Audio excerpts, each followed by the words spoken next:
হায় রে হায়, কি অবস্থা হিন্দু প্রজন্মের।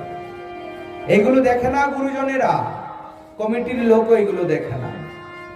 তাদের জন্য কেমন নরক? আপায়ন নরক।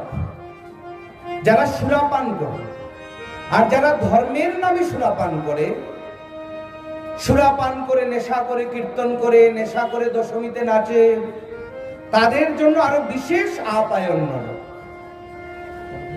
ভক্তবৃন্দগণ ধর্ম করে, কীর্তন করে, কীর্তনের পরে গিয়ে কোনাতে দাঁড়িয়ে ধূম্রপানও করছে, মদিরাও খাচ্ছে, আর মানুষের ভিড়, কত ভালো কীর্তনীয়, আহারে মদ খেয়ে কীর্তন করে। তাদের জন্য আরো ভয়ঙ্কর নরক। কেমন নরক জানেন? সেই নরকে যমদূত আপনাকে নিয়ে যাবে, একদম এক প্রকারের তরল পদার্থ বানাবে, সেটা আগুনের গড়া, মানে গলিত লোহা, তাকে খাওয়ানো হয়।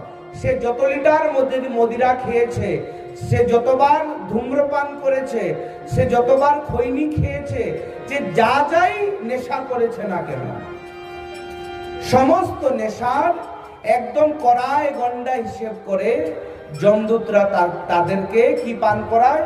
এই লোহা, জ্বলন্ত গলিত লোহা পান করায়। সেই ব্যক্তি চিৎকার করে ভেতর জ্বলে যায়, কিন্তু যমদূতেরা শুনে না। যমদূতেরা কি করে?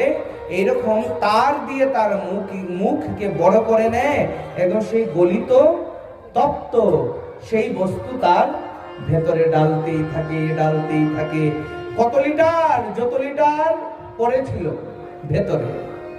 তাই ভক্তবৃন্দগণ, জীবনে সব পাপ যেমন তেমন, নেশাকে ছুবেন না। নেশা বড় ভয়ঙ্কর জিনিস। নেশা যে আপনাকে নষ্ট করে দেবে। নেশা একটা পরিবার নষ্ট করে দেয়, একটা নগর নষ্ট করে দেয়, একটা দেশ নষ্ট করে দেয়।